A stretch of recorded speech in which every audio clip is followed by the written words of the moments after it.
नमस्कार, मुद्दा गरम में देख रहे हैं आप। आपके साथ मैं हूं अर्पिता आर्या। कोरोना का खतरा अभी टला नहीं है, इसलिए मास्क पहनना जरूरी है। न्यूज़ 18 भी आपसे अपील करता है कि मास्क जरूर पहने। पीएम मोदी ने भी अपील की है कि मास्क पहनना बेहद जरूरी है। और इसी के साथ साथ ये भी लगातार कहा जा रहा है कि मास्क अगर आप पहनते हैं तो ही आप सुरक्षित रह सकते हैं।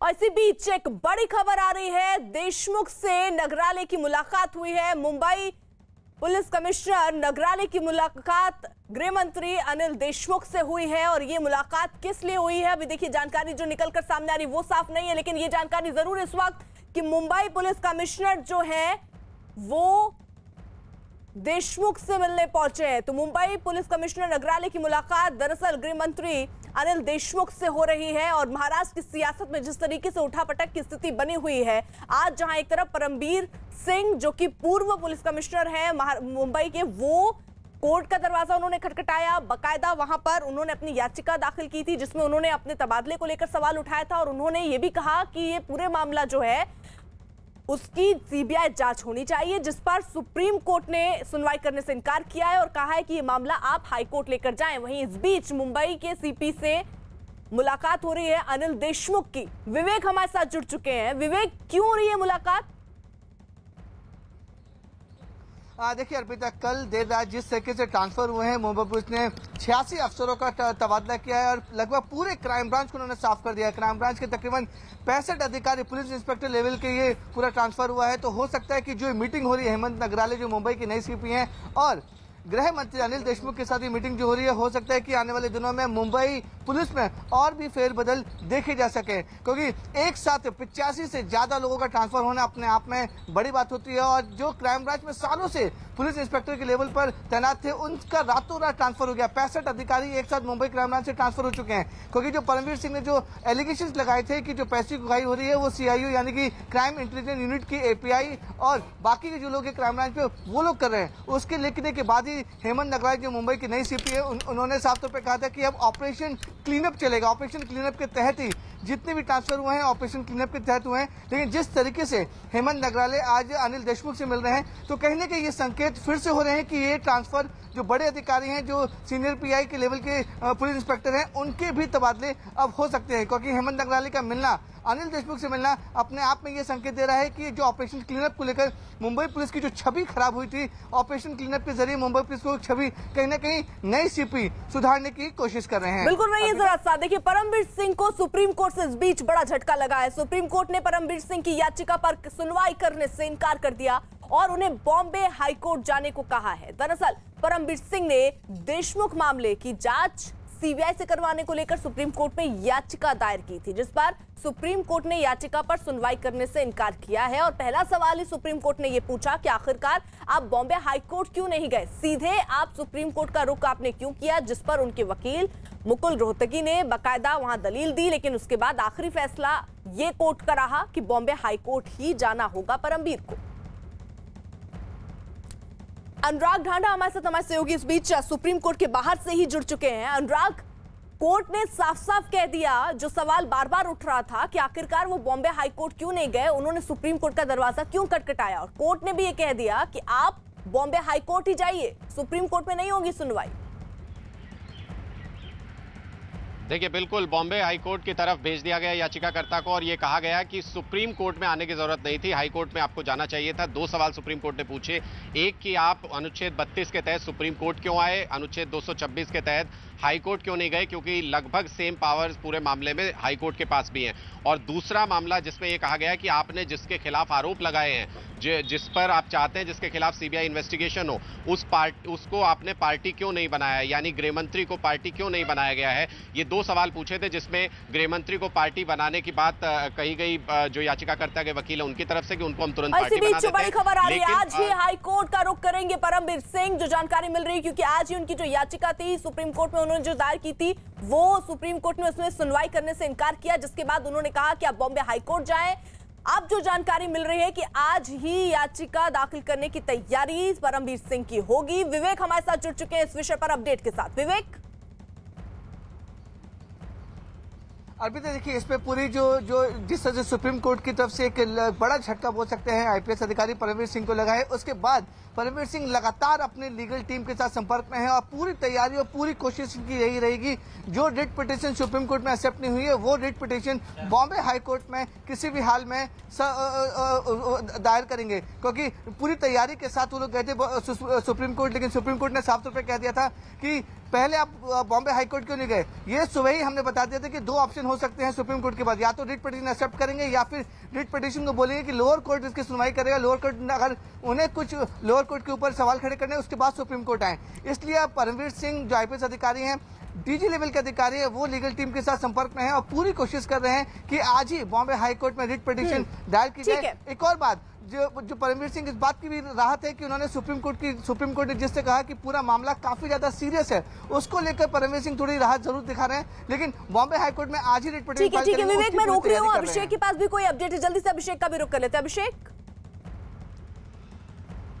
देखिए दो महत्वपूर्ण चीजें आज हुई हैं। जिस तरीके से फडणवीस की मुलाकात हुई राज्यपाल के बाद और अब जब ये फैसला आया है कि हाईकोर्ट परमवीर को मूव होना पड़ेगा, स्ट्रेटेजी चेंज हो गई है राज्य सरकार की और राज्य सरकार अब इसे पूरा नेक्सस के तौर पर इस्तेमाल कर रही है बीजेपी और परमवीर के बीच में। अभी नाना पटोले जो कि कांग्रेस प्रदेश कमेटी के अध्यक्ष हैं, उन्होंने भी कहा कि एक सीनियर अधिकारी के लेवल की जांच होनी चाहिए, जिसको लेकर के उन्होंने भी सीएम से डिमांड करी है। दूसरी महत्वपूर्ण चीज जो है कि नाना पटोले ने यह साफ कर दिया कि अटॉर्नी जनरल मुकुल रोहतगी अगर परमवीर सिंह का केस लड़ते हैं प्राइवेट के तौर पर, तो इससे ये समझा जा सकता है कि परमवीर ने जो चिट्ठी लिखी है या जो भी परमवीर के मूव्स हैं वो केंद्र सरकार और बीजेपी के इशारे पर हो रहे हैं। यानी कहीं न कहीं अब फिर से एक बार राज्य सरकार वर्सेस केंद्र सरकार करने की इस पूरे मामले में कोशिश चल रही है। और हालांकि इस मामले में उन्होंने ये साफ कर दिया है कि करप्शन के मुद्दे पर जांच होनी चाहिए। वहीं दूसरी तरफ आज पूरे मामले को लेकर के कांग्रेस का प्रतिनिधिमंडल सीएम से मुलाकात करेगा। शाम 6 बजे मुलाकात होगी। शाम 6 बजे सीएम से कांग्रेस प्रतिनिधिमंडल मुलाकात करेगा और बीजेपी के पूरा कार्यकाल में हुए कई ऐसे मामलों को लेकर के घोटाले की जांच कराने की मांग करेगा। यानी साफ है कि अब कहीं न कहीं ये पूरा मामला एक आईपीएस और सरकार के बीच में न होकर अब बीजेपी और सरकार के बीच में हो गया है और इस मामले को पूरा सियासी रंग देने बिल्कुल। और रहिए जरा अभिषेक साथ, और ये पूरा मामला अब सियासी होता हुआ नजर आ रहा है। महाराष्ट्र में जारी सियासी घमासान के बीच बीजेपी नेता आज राज्यपाल से मिले और उनसे दखल देने की मांग की। पूर्व सीएम देवेंद्र फडणवीस ने महाराष्ट्र सरकार पर निशाना साधते हुए कहा कि सीएम की चुप्पी चिंताजनक है, जबकि शरद पवार अपने मंत्री को बचाने में लगे हैं। फडणवीस ने कांग्रेस पर भी आरोप लगाया कि क्या वो वसूली का हिस्सा लेते थे। इतनी सारी घटनाएं होने के बावजूद महाराष्ट्र के मुख्यमंत्री जी ने उसके ऊपर एक बयान भी नहीं दिया। पवार साहब ने 2 प्रेस ली, किंतु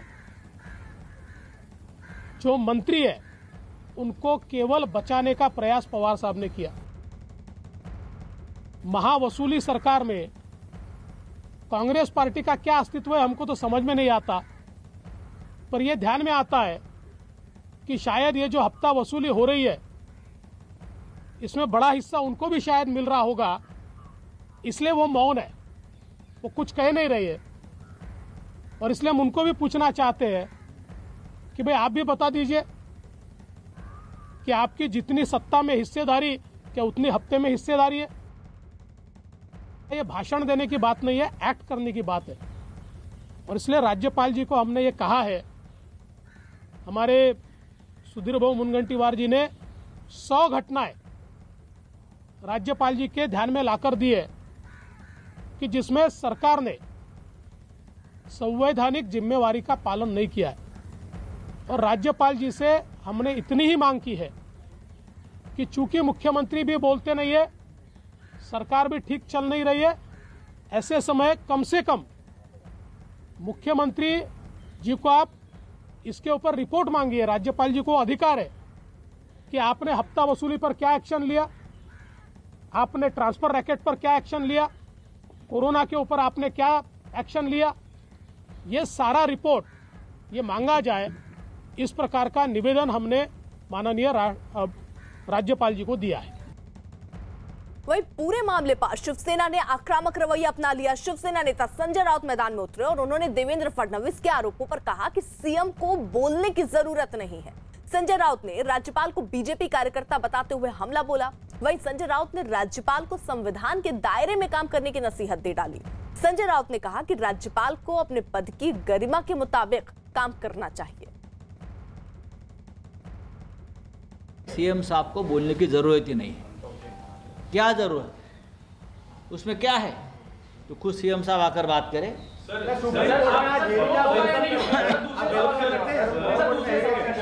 प्रूफ आपको लगता है होगा या नहीं होगा या नहीं करना है? कौन सा प्रूफ चाहिए इसी पूरे इशू के ऊपर? देखिए, मुख्यमंत्री साहब खुद चाहते हैं प्रूफ हो, अच्छा, जांच हो। अनिल देशमुख जी जो गृह मंत्री है वो खुद चाहते हैं जांच हो, चाहते हैं ना। लेकिन लीडर ऑफ अपोजिशन ये जांच अधिकारी नहीं बन सकता। आप जिनके आप नाम ले रहे हैं, उसको मिले हैं, उनको मिले, वो सब तो बीजेपी के कार्यकर्ता है ऑफिशियल। तो राज्यपाल कोई प्रशासन में है, कोई राजभवन में है, तो मिलने तो घर की बात है, उनकी घर की बात है ना।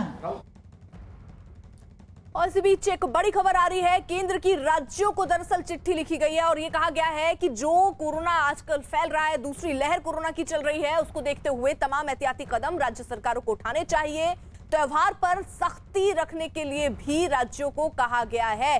भीड़ रोकने के भी निर्देश इसमें दिए गए हैं। ज्यादा लोग एक जगह इकट्ठा ना हो। केंद्र की राज्यों को ये चिट्ठी भेजी गई है और राज्यों से ये अपील की गई है कि कोरोना के मद्देनजर जिस तरीके की स्थितियां हो रही हैं इस वक्त, बढ़ते कोरोना पर चिंता जताई और ये कहा कि अब जो त्योहार आ रहे हैं उनको देखते हुए सख्ती रखी जाए, ज्यादा भीड़ ना हो, उसके प्रबंध किए जाएं ताकि एक जगह पर ज्यादा लोग इकट्ठा ना हो। कोरोना की दूसरी लहर की वजह से आज ज्यादा केसेस सामने आ रहे हैं, जिसकी वजह से बाकायदा केंद्र ने राज्यों को चिट्ठी लिखी है और केंद्र की तरफ से तो ये स्वतंत्रता भी राज्यों को बोला गया है, पूरा निर्देश दिया गया है कि वो सारे कदम उठाएं जो भी वो सही समझे, जिससे कोरोना के बढ़ते केसेस को रोका जा सके। और इसी के तहत केंद्र ने बाकायदा राज्य को चिट्ठी लिखी है राज्यों को और ये कहा है कि आप त्योहारों को देखते हुए सख्ती रखें, साथ ही साथ भीड़ ज्यादा एक जगह पर इकट्ठा ना हो, उसको देखते हुए भी कदम राज्य सरकारों को उठाने के लिए केंद्र की तरफ से कहा गया है। रवि हमारे साथ हमारे सहयोगी इस वक्त जुड़ चुके हैं। रवि, और क्या कहा गया इस चिट्ठी में?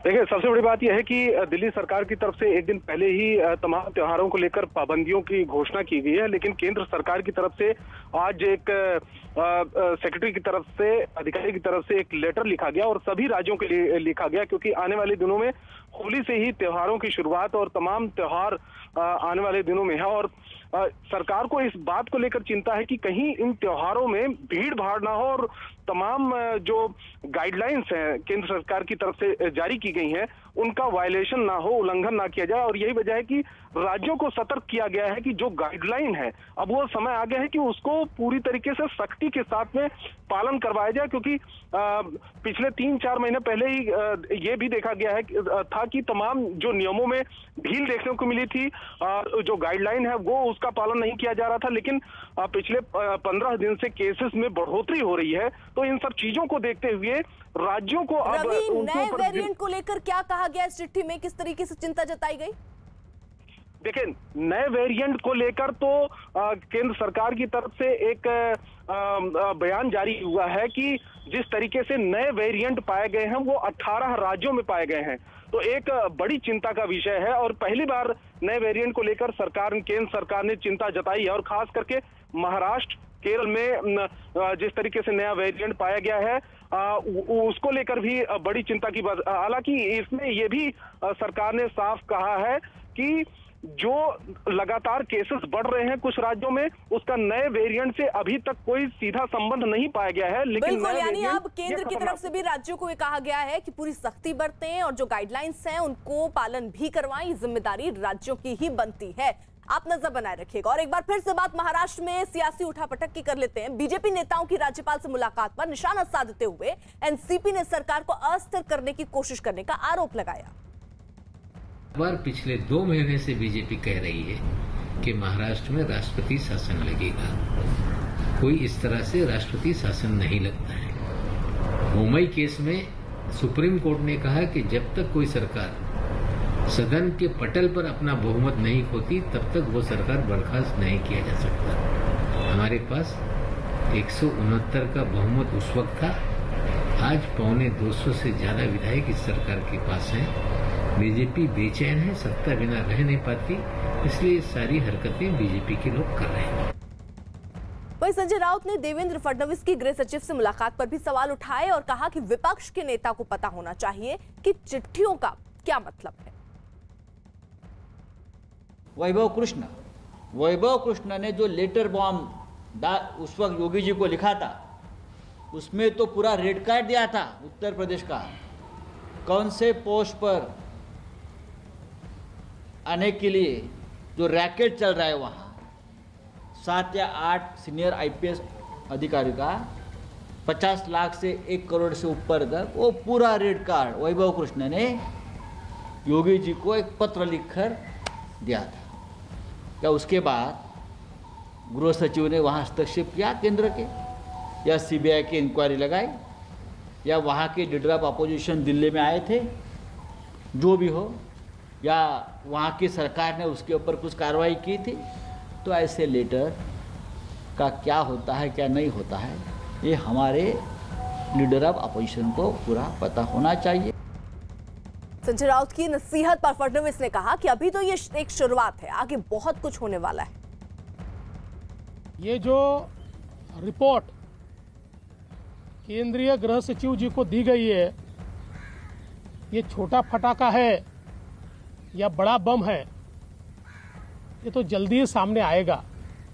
लेकिन जो कहते हैं कि ये छोटा सा फटाका है, मैं उनको पूछना चाहता हूं, अगर ये बहुत छोटी बात थी तो 25 अगस्त 2020 से आपने इसको छुपा कर क्यों रखा? वो कौन लोग हैं जिनके ऊपर इसके माध्यम से सीधी उंगलियां उठती है? वो कौन लोग हैं जो कन्वर्सेशन में आते हैं? वो कौन लोग हैं जिन तक माल पहुंचता है? वो कौन लोग हैं जो इसका कोऑर्डिनेशन करते हैं? ये सारी चीजें बाहर आएगी, इसीलिए तो आपने इसको छुपा कर रखा। अभिषेक हमारे साथ मौजूद है और अभिषेक देखिए, एक के बाद एक चिट्ठी बम फोड़ती हुई बीजेपी भी नजर आ रही है कि देखिए एक तरफ परमवीर सिंह, वहीं दूसरी तरफ फडणवीस जो है पूरी तरीके से मोर्चा संभाले हुए हैं और लगातार वो मीडिया से मुखातिब हो रहे हैं और अपनी बातें कह रहे हैं और ये बता रहे हैं कि किस तरीके से सरकार जांच के घेरे में है। लेकिन यहां सरकार की तरफ से शिवसेना खासतौर पर क्या रुख दिखा रही है, क्योंकि आज सीएम से मुलाकात भी होनी है कांग्रेस प्रतिनिधिमंडल की।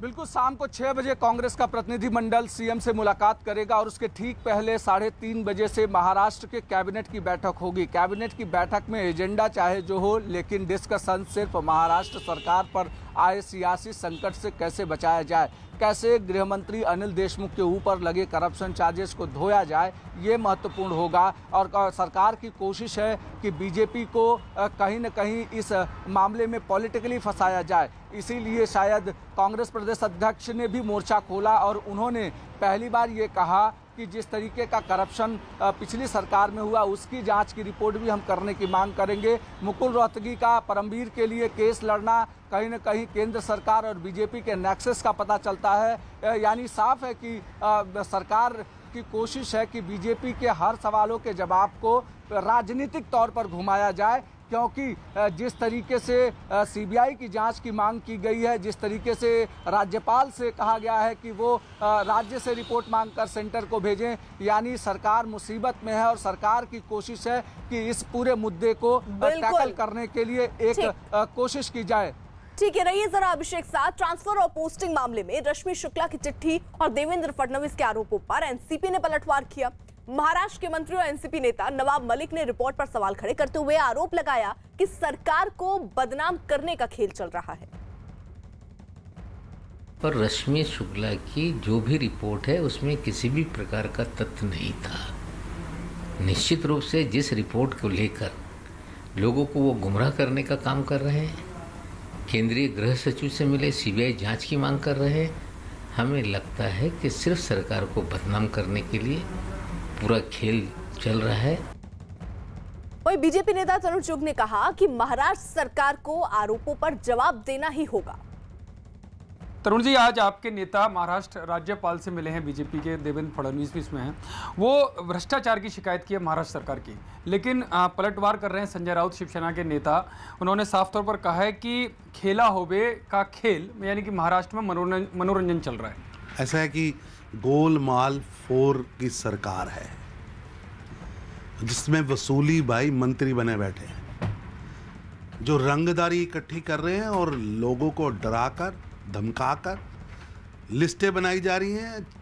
पुलिस कमिश्नर को कहा जा रहा है कि कितने होटल्स हैं आपके, बार कितनी हैं, कितनी दुकानों से आप लूट सकते हो। और ये वसूली कौन करा रहा था, किसके कहने पे हो रही थी, इसमें हिस्सेदार कौन कौन है, क्यों रहस्य में चुप्पी साधे बैठे हैं उद्धव ठाकरे साहब। दुर्भाग्यपूर्ण है, जिनको रक्षक बनाया वो भक्षक बन गए। लूट की पूरा का पूरा एक सरकार, लूट की सरकार चल रही, रंगदारी की सरकार चल रही। ये लोकतंत्र का मजाक है। जिनको सत्ता चलाने के लिए दिया था, सुरक्षा का दायित्व दिया था, वो रंगदार बन के वसूलियां इकट्ठी कर रहे हैं। दुखद है। और शरद पवार साहब से भी मैं विनती करूंगा कि आप बड़े नेता हैं, कितनी पैरवी करेंगे झूठों की, रंगदारी करने वालों की कितनी पैरवी करेंगे। और ऐसी पैरवी जिसमें वकील भी फेल है, गवाह भी फेल है और मुद्दई भी फेल है।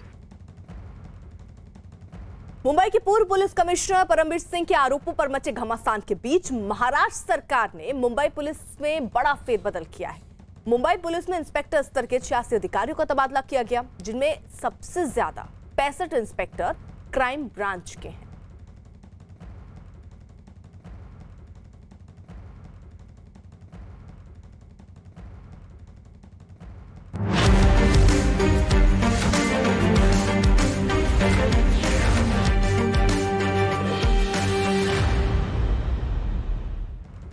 पीएम मोदी ने आज बंगाल के कांथी में चुनावी रैली की, जहां मंच पर बीजेपी कार्यकर्ता ने उनके पैर छूने की कोशिश की, लेकिन पीएम मोदी ने उन्हें रोक दिया, बल्कि उस कार्यकर्ता के पैरों में झुक गए। जिसके बाद पीएम मोदी ने उस कार्यकर्ता को प्रणाम किया। उन्होंने रैली में बंगाल की मुख्यमंत्री ममता बनर्जी को कई मुद्दों पर घेरा।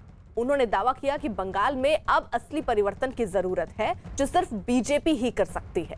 पीएम मोदी ने आरोप लगाया कि ममता बनर्जी को बंगाल के लोगों की चिंता नहीं है। और यही नहीं, पीएम मोदी ने बंगाल में बीजेपी की सरकार बनने पर बंगाल का ही सीएम होने का ऐलान किया और ममता पर हमला करते हुए बोले, हम खेला नहीं, सेवा करेंगे।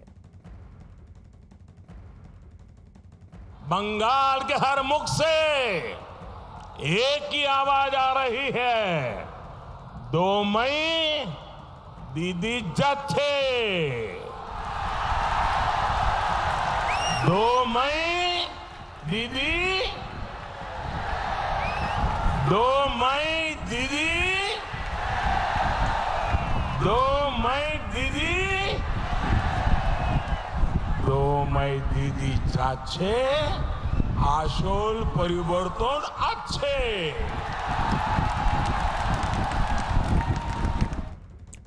पीएम मोदी ने ममता पर हमला बोला कि टीएमसी के पाप का घड़ा भर चुका है और जनता उनका खेला समझ चुकी है। अरे दीदी, ये तृणमूल के पाप का घड़ा भर चुका है। पूरनचंद्र दास, मदन घड़ाई, शेख लियाकत अली, वासुदेव माइली और गोकुल चंद्र जना, मेदिनीपुर की ऐसी अनेक संतानों को तृणमूल ने शहीद किया है। इसकी सजा भाजपा सरकार तो देगी ही, लेकिन उससे पहले पोलिंग बूथ पर हमारी माताएं बहनें आपके कुशासन को सजा देने का तय करके बैठी है। जब जरूरत होती है तब तो दीदी दिखती नहीं है, लेकिन जब चुनाव आता है तो कहती है सरकार द्वारे द्वारे, सरकार द्वारे द्वारे। यही इनका खेला है, यही इनका खेला है। पश्चिम बंगाल यहाँ का बच्चा बच्चा, दीदी यहाँ का बच्चा बच्चा ये आपका खेला समझ गया है। पीएम मोदी ने ममता बनर्जी पर हमला बोला कि बंगाल की जनता ममता बनर्जी का खेला समझ चुकी है और जनता उनसे हिसाब मांग रही है। माताएं बहनें, टीएमसी को इस चुनाव में सजा देने के लिए बहुत बड़ी संख्या में बाहर निकल चुकी है। मैं जहां देख रहा हूं लोग ही लोग नजर आ रहे हैं। ये मैदान छोटा पड़ गया। मैं हेलीपैड पे देख रहा था, हजारों की तादाद में लोग वहां खड़े हैं। ये तस्वीर दीदी आप सुनती भी नहीं हो, अगर देख सकती हो तो देख लो। ये तस्वीर इसकी गवाह है। बंगाल की स्वाभिमानी महिलाओं ने तय कर दिया है, टीएमसीआर का खेला शेष होवे, विकास आरंभ होवे। बीजेपी नेता कैलाश विजयवर्गीय ने आरोप लगाया कि ममता बनर्जी ने नंदीग्राम के लोगों को बदनाम किया और धोखा दिया है। नंदीग्राम का मुद्दा प्रधानमंत्री ने उठाया है और कहा कि जिस तरीके से नंदीग्राम के लोगों को धोखा दिया है ममता बनर्जी ने, वो माफ नहीं करेंगे वहाँ के लोग। देखिए, धोखा ही नहीं दिया, बदनाम भी किया। वो नंदीग्राम जनसंपर्क में थी, वहाँ एक एक्सीडेंट हो गया। उन्होंने कहा मेरे को 4-5 लोगों ने धक्का दे दिया, मेरी टांग तोड़ दी। सहानुभूति प्राप्त करने की कोशिश की। उनके सीएस ने चुनाव आयोग को कहा कि नहीं, ये एक्सीडेंट है, ये कोई घटना नहीं है, और इसलिए इनका सीएस कह रहा है कि दुर्घटना है, और ये घटना कहकर लोगों की सहानुभूति प्राप्त करना चाहती है। इससे नंदीग्राम बदनाम हुआ। फिर 10 साल पहले, 11 साल पहले जब सिंगूर की घटना हुई थी, उन्होंने कहा था कि मैं उद्योग लगाऊंगी, यहाँ के किसानों की सारी समस्या का निराकरण होगा। न उद्योग लगा, न कृषि के क्षेत्र में वहाँ कोई प्रगति हुई। जो थोड़ा बहुत विकास आपको दिखाई दे रहा है शुभेंदु दा ने किया, इसीलिए लोग वहाँ शुभेंदु दा के दीवाने हैं। और ममता जी को इस चुनाव में अच्छा सबक देगी वहाँ की जनता। बाहरी का मुद्दा भी आज प्रधानमंत्री ने उठाया, कहा कि बाहरी का मुद्दा ये नहीं चलने वाला है। कैसे चलेगा? देश के प्रधानमंत्री बाहरी कैसे हो सकते हैं? देश के होम मिनिस्टर बाहरी कैसे हो सकते हैं? राष्ट्रीय पार्टी भारतीय जनता पार्टी, उसके राष्ट्रीय अध्यक्ष बाहरी कैसे हो सकते हैं? और बंगाल के संस्कार भी नहीं। जिस तरीके से ममता जी जिन शब्दों का उपयोग करके, अब प्रधानमंत्री को देखिए कितने सम्मान के साथ दीदी कहते हैं। वो कहते हैं कि चाहो तो आप मेरे सिर पे पैर लगा सकती हो, मार सकती हो, पर वो प्रधानमंत्री जी के लिए क्या क्या कहती हैं। ये संस्कार बंगाल के नहीं है कि देश के प्रधानमंत्री को दुशासन और इस प्रकार के शब्दों का उपयोग किया। मैं समझता हूँ बंगाल की जनता इससे बहुत दुखी है और इसका जवाब मतदान करके देगी। शिशिर अधिकारी ने ममता बनर्जी पर हमला बोला। उन्होंने आरोप लगाया कि ममता जनता को धोखा दे रही है। हमारे साथ इस वक्त मौजूद हैं शिशिर अधिकारी, सीधे हम इनसे बात करते हैं। सर, आज प्रधानमंत्री ने नंदीग्राम की घटना को लेकर कहा है मन से, क्या कहना है आपको? नहीं, वो तो सही घटना और ठीक ही बात बोला है। प्रधानमंत्री के पास एक बार करेक्ट खबर है। नाटक करा, blaming some people of Nandigram people never assault anybody else. They are fighter, they fight for their own interest, but the language what she uttered is against the people of Nandीग्राम। प्रधानमंत्री ने यह भी कहा कि मुख्यमंत्री होंगे इसी जमीन से होंगे, इसी धरती से होंगे। हाँ, तो भूमिपुत्र से होगा, जरूर होगा, काहे नहीं होगा। तो पहले से बोल रहा है, बीजेपी का स्टैंड किया है, भूमिपुत्र मुख्यमंत्री बनेगा। टीएमसी कह रही है कि आप टीएमसी से सांसद हैं, बीजेपी की रैलियों में जा रहे हैं, वो ओम बिरला को चिट्ठी लिखेंगी। नहीं, वो चिट्ठी तो खत तो बहुत सारे लिखा है, लेकिन जो भाषण दिया है हमको, हमारा परिवार को लेके, वो कहाँ ले जाएगा वो लोग? उसका एक आदमी का अंतर में घुस गया है। उसका विदाई जो है नहीं फेयरवेल का, वो फेयरवेल का एक बार क्लियर हो रास्ता बना दिया। मुझे और गाली दो, और ज़्यादा से ज़्यादा गाली दो, ये कुछ नहीं है। शुभेंदु कितने वोटों से जीतेंगे सर? उन्होंने तो ऐलान किया 50,000 से ज्यादा वोटों से, आपके मुताबिक कितने? और इसी बीच एक बड़ी खबर आ रही है। बुलंदशहर रेप और मर्डर केस में 3 दोषियों को फांसी की सजा हुई है। 2018 में आपको बता दें ये वारदात हुई थी, जिस पूरे मामले पर 3 दोषियों को सजा हुई है फांसी की। बुलंदशहर रेप और मर्डर केस में 3 दोषियों को फांसी की सजा हुई है। 2018 में दरअसल ये वारदात हुई थी और रेप के बाद दरअसल हत्या भी हुई थी, जिस पर अब फांसी की सजा दी गई है। अजीत हमारे साथ जुड़ चुके हैं हमारे सहयोगी अपडेट के साथ। अजीत, देखिए बिल्कुल इस पूरे हत्याकांड के मामले में 3 आरोपियों को जो सेशन कोर्ट है पॉस्को एक्ट के तहत फांसी की सजा सुनाई गई है। 2 जनवरी 2018 को ट्यूशन से घर लौटते समय अगवा करके ये पूरी गैंगरेप और हत्याकांड को अंजाम दिया गया था अर्पिता, जिसके बाद पुलिस ने पूरे मामले की जांच कर गैर समुदाय के 3 लोगों के खिलाफ मुकदमा दर्ज किया था गैंगरेप और हत्या का।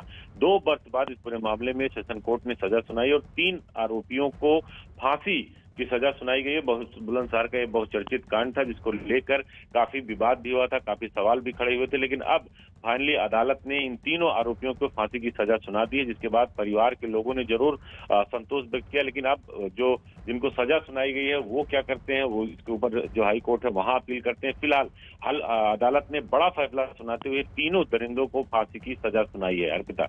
अजीत, आप नजर बनाए रखिए। और अब बात बंगाल की कर लेते हैं। बीजेपी नेता सुब्रत साहा ने दावा किया कि बंगाल में बीजेपी कार्यकर्ताओं का जोश हाई है और विधानसभा चुनाव में बीजेपी को बड़ी जीत मिलेगी। लेफ्टिनेंट जनरल साहा बंगाल जा रहे हैं बीजेपी टिकट पर चुनाव लड़ने के लिए राश बिहारी से। सर, पहला सवाल, हाउ इज द जोश? द जोश इज वेरी वेरी हाई। अमर बांग्ला सोनार बांग्ला, जीतबे सोनार बांग्ला, जीतबे बीजेपी। सर, आप एक फौजी रहे हैं और एक अलग तरह की लड़ाई रहती है सीमा पर जम्मू कश्मीर में, लेकिन अब रियल बैटलफील्ड से आप इलेक्शन बैटलफील्ड में जा रहे हैं। ये ट्रांजिशन आपने क्यों चुना, ये फैसला आपने क्यों लिया?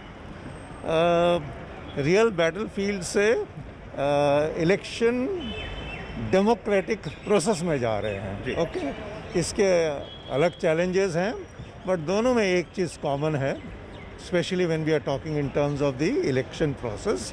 उसमें आपकी रणनीति अच्छी होनी चाहिए, आपको पता होना चाहिए कि आपके सामने आपके कॉम्पिटिटर्स कौन है और आपका माहौल क्या है।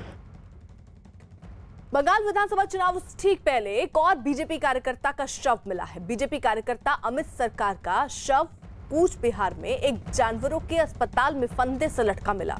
बताया जा रहा है कि बीजेपी कार्यकर्ता का पैर जमीन को छूते हुए फांसी से लटका मिला। बीजेपी ने टीएमसी कार्यकर्ताओं पर हत्या का आरोप लगाया, वहीं टीएमसी ने बीजेपी के आरोपों को खारिज किया। तो जैसे जैसे चुनाव नजदीक आ रहे हैं, ऐसी कई घटनाएं सामने आ रही हैं। এটা যে খুন এবং পরিকল্পিত খুন সেটা বুঝতে কারো কোনো অসুবিধা থাকে না। দিনহাটা শহরে বিজেপির কার্যকর্তাদের ঘরে ঢোকানোর পরিকল্পনা। बीजेपी कार्यकर्ता का शव मिलने के बाद बीजेपी नेता अमित मालवीय ने टीएमसी पर हमला किया और ट्वीट करते हुए लिखा कि बंगाल में पहले चरण के मतदान से 72 घंटे पहले दिनहाटा से बीजेपी के मंडल अध्यक्ष अमित सरकार की टीएमसी के गुंडों ने हत्या कर दी। क्या टीएमसी के खेला होबे का यही मतलब है? बंगाल की धरती राजनीतिक हत्याओं से रंगती जा रही है, जिसमें बीजेपी अपने 130 से ज्यादा कार्यकर्ताओं को गंवा चुकी है। कूच बिहार में बीजेपी कार्यकर्ता का शव मिलने के बाद बीजेपी कार्यकर्ता गुस्से में दिखे। बीजेपी कार्यकर्ताओं ने टीएमसी पर हत्या का आरोप लगाते हुए दिनहाटा शहर में प्रदर्शन किया। इस दौरान बीजेपी कार्यकर्ताओं ने टायर जलाकर विरोध प्रदर्शन किया। बीजेपी कार्यकर्ताओं के बढ़ते हंगामे को देखते हुए पुलिस को इस दौरान लाठीचार्ज भी करना पड़ा, जिसके बाद प्रदर्शन कर रहे बीजेपी कार्यकर्ता भागते दौड़ते नजर आए। तो ये तस्वीरें गुस्से की, जहां बीजेपी कार्यकर्ता का शव मिला, वहीं दूसरी तरफ बीजेपी के जो अन्य कार्यकर्ता हैं वो गुस्से से भर गए, सड़क पर उतरे, विरोध प्रदर्शन किया, टायर जलाकर अपना विरोध दर्ज कराने की कोशिश की। हालांकि आरोप बीजेपी की तरफ से टीएमसी पर लगाया जा रहा है, लेकिन टीएमसी इन आरोपों को खारिज करते हुए नजर आ रही है।